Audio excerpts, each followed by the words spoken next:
Praise the Lord. இயேசுவின் ரத்தம் ஜெயம். தினமும் இயேசு நிகழ்ச்சிக்கு உங்களை கர்த்தராகிய இயேசு கிறிஸ்துவின் நாமத்தில் வரவேற்கிறேன். செய்தியின் தலைப்பு, உங்களுக்குள் வாழும் இன்னொரு மனிதனை பாருங்கள். ஆதார வசனம் 1 பேதுரு 1:22. ஆகையால் நீங்கள் மாயமற்ற சகோதர சிநேகம் உள்ளவர்களாகும்படி ஆவியினாலே சத்தியத்திற்கும் கீழ்ப்படிந்து உங்கள் ஆத்துமாக்களை சுத்தமாக்கி கொண்டவர்களாய் இருக்கிறபடியால் சுத்த இருதயத்தோடே ஒருவரில் ஒருவர் ஊக்கமாய் அன்பு கூறுங்கள். இது வசனம். தேவ இரக்கம் பெற்றவர்களே, நமக்கு ஆவி ஆத்துமா சரீரம் கொடுக்கப்பட்டிருக்கிறது. இது கொடுக்கப்பட்டது, நாம் பெற்றுக்கொண்ட கிஃப்ட். இந்த சரீரத்தை தேவன் ஆலயமாக்கி கொண்டார். நாம் நம்முடையவர்கள் அல்ல, கர்த்தர் விலைக்கரியும் செலுத்தி தனதாக்கி கொண்டார். சங்கீதம் 132:14 சொல்லப்பட்டபடி விரும்பி நம்மில் வாசம் பண்ணுகிறார் பரிசுத்த ஆவியானவர். பரிசுத்த ஆவியானவர் நாம ஆவியோடு இணைந்து கொண்டார். இது இன்றை தெளிவுபடுத்திக் கொள்ளுங்கள். இது ரட்சிப்பு அடைந்தாகிவிட்டது. ஆவியில் ரட்சிப்பு அடைந்தாகிவிட்டது. என்று நாம் பாவத்தை அறிக்கை செய்தோமோ, என்று மனம் கசந்து அறிக்கை செய்தோமோ, மன்னிப்பு கேட்டோமோ, ரட்சிப்பு கேட்டோமோ, அப்பொழுதே ஆவியில் நம்முடைய ரட்சிப்பு நடந்து விட்டது. நமது ஆவி உயிர்ப்பிக்கப்பட்டது. அதுதான் ரட்சிப்பு. நமது ஆத்துமா ரட்சிப்பு அடைந்து கொண்டே இருக்கிறது. இது தொடர்ந்த ப்ராசஸ், தொடர்ந்து கொண்டிருக்கும் ஒரு செயல். நமது ஆத்துமா என்பது நமது மனம், சித்தம், உணர்வு இம்மூன்றையும் உள்ளடக்கியது. நமக்கு முழு சுதந்திரமும் கொடுக்கப்பட்டுள்ளது. ஆகிலும் இந்த மூன்றும் உள்ளடங்கிய ஆத்துமாவை நான் நம்முடைய கண்ட்ரோலில் எந்நேரமும் வைத்திருக்க முடிவதில்லை. உரிமை உண்டு நமக்கு, அது தாறுமாறாக போகக்கூடிய நேரமும் உண்டு. ஆகையால் தான் தாவீது சொன்னார், என் ஆத்துமாவே பால் மறந்த குழந்தையைப் போல அடக்கி அமரப்பண்ணினேன் என்றார்.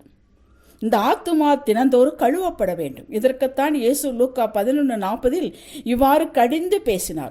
வெளிப்புறத்தை உண்டாக்கினவர் உட்புறத்தை உண்டாக்கவில்லையோ என்றார். யூதர்கள் அநேக புறம்பான சடங்குகளை செய்து கொண்டிருந்தனர். கை கழுவுதல், வெளியே போய் வந்தால் ஸ்நானம் பண்ணுதல், இப்படிப்பட்டவைகள். இந்த ஆத்துமா சுத்தமாக இருக்க தேவ வசனத்தினால் நிரப்பப்பட வேண்டும். வசனத்தை தியானிக்க வேண்டும். தேவ பிரசன்னத்தில் இருக்க வேண்டும். அவ்வப்போது இருக்க வேண்டும். தெய்வ பயத்தோடு தேவ சிந்தனையில் இருந்தால் நமது ஆத்துமா இருதயம் சுத்தமாகும். இந்த சுத்த இருதயத்திலிருந்து பிறகு எல்லாமே சுத்தமே. மத்தேயு 5:8 இருதயத்தை சுத்தமுள்ளவர்கள் பாக்கியவான்கள், இவர்கள் தேவனை தரிசிப்பார்கள். அப்படி என்றால் தேவன் நம்மை குறித்து, உங்களை குறித்து என்ன திட்டம் வைத்திருக்கிறார் என்ற தரிசனத்தை தெளிவாக காட்டுவார். நமக்கு புரியும். எப்பொழுது? ஆத்துமாவில் கள்ளங்கலங்கம் இல்லாமல் இருக்கும் பொழுது. ஆவியானவர் சிறு சிறு உணர்த்துதலும் கூட புரிந்து கீழ்ப்படியவர்களாக இருப்போம். வாஞ்சை நமக்கு இருக்கும் பட்சத்தில் இது யாவருக்கும் சாத்தியமே. இது ஒன்று வானத்தை வில்லாக வளைக்கும் காரியம் அல்ல. தேவ வார்த்தை கேட்டதும் கீழ்ப்படுதல் இருந்தால் போதும். பொல்லாத இருதயம் நல்ல இருதயம் என்று வேதம் பிரித்து காட்டுகிறது. தெய்வ பயம் இல்லாமலும் தேவ சத்தம் கேட்டும் புரிந்தும் அதற்கு கீழ்ப்படியாமலும் உலகத்தில் இருந்தால் இதெல்லாம் சகஜமே என்று சொல்லிக்கொண்டு சகல பொல்லாப்புகளையும் இருதயத்தில் தங்க அனுமதி கொடுப்பது, இதுதான் பொல்லாத இருதயம். இதை தேவன் வெறுக்கிறார். இவர்களுக்கு வசனமெல்லாம் அத்துபடி. வசனத்தை கை கொள்ளாததினால் தேவன் மீது இவர்களுக்கு அன்பு இல்லை. ஆனால் மனிதர்கள் மீது அன்பு இல்லை. நேசிப்பது போல மாய்மாலம் செய்வதில் கைதேர்ந்தவர்கள். இவர்கள் ஒரு நல்ல நட்புக்காக எந்த ஒரு நஷ்டத்தையும் ஏற்றுக்கொள்ள மாட்டார்கள். தேவன் விரும்பும் இருதயம் உறவுகளினாலோ நட்புகளினாலோ சக விசுவாசிகளினாலோ நமக்கு அநியாயம் இழைக்கப்பட்டால் அதை சகித்து கொள்ள சொல்கிறார். 1 யோவான் 4:20 பாருங்கள். தேவனிடத்தில் அன்பு கூறுகிறேன் என்று சொல்லியும் தன் சகோதரனை பகைத்தால் அவன் பொய்யன். தான் கண்ட சகோதரிடத்தில் அன்பு கூறாமல் இருக்கிறவன் தான் காணாத தேவனிடத்தில் எப்படி அன்பு கூறுவான் என்று வேதம் நம்மை கேட்கிறது.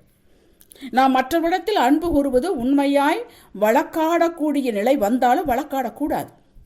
நீங்கள் அநியாயத்தை சகித்து கொள்ளுங்கள், நஷ்டம் வந்தாலும் பொறுத்து கொள்ளுங்கள் என்கிறது வேதம். 1 கொரிந்தியர் 6:7 வாசியுங்கள். தேவ ராஜ்யம் பேச்சிலே அல்ல, பலத்திலே இருக்கிறது. நல்ல இருதயம் உள்ளவன் தவறே செய்ய மாட்டான் என்பது அல்ல. தவறான எண்ணங்கள் அவரிடத்தில் இல்லவே இல்லை என்பதும் அல்ல. தவறான எண்ணங்கள் வந்தாலும் தன்னை தேவனுக்குள் திடப்படுத்தி கொண்டு அந்த எண்ணங்களை செயலாக்க மாட்டான். தாவீது தவறு செய்து விட்டான் பத்சபாளிடம். ஆனாலும் அவன் நல்ல இருதயம் உள்ளவன். ஆகலால் தேவன் என் இருதயத்துக்கு ஏற்றவன் என்று சாட்சி கொடுத்தார். மோசே கொலை செய்தான். அவன் நல்ல இருதயம் கொண்டிருந்தான். மோசே என் வீட்டில் எங்கு உண்மையுள்ளவன் என்று தேவன் சாட்சி சொன்னார். நல்ல இருதயம் கொண்டவர்கள் இந்த சாட்சிகளை எல்லாம் நேர்மறையாக எடுத்துக்கொள்வார்கள். எந்நேரமும் கவலையிலும் கலக்கத்திலும் இருக்கும் ஆத்துமா தேவன் அதை விரும்புவதில்லை. ஏன்? தன்னை நம்பாதனால்தான் இவர்கள் இப்படி இருக்கிறார்கள்.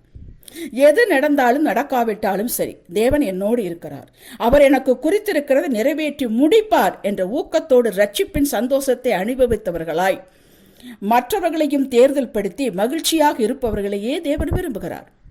கஷ்டமான, இறுக்கமான, மோசமான சூழ்நிலையின் போதுதான் நம் வாயின் வார்த்தையில் செயலை கவனிக்கிறார். யோபு சகலத்தை இழந்தான். அவன் மனைவி அவனை பார்த்து தேவனை தூஷித்து ஜீவனை விடும் என்றாள். அப்போதும் தன் வாயினால் அவன் பாவம் செய்யவில்லை என்று ஆவியானவர் எழுதி வைத்திருக்கிறார். யோபு 2:9-10 வாசியுங்கள். உங்களை உள்ளான மனிதனை மறந்திருக்க அந்த மனிதனை அறியுங்கள். உங்களையே நீங்கள் உய்த்து பாருங்கள், சோதித்து பாருங்கள்.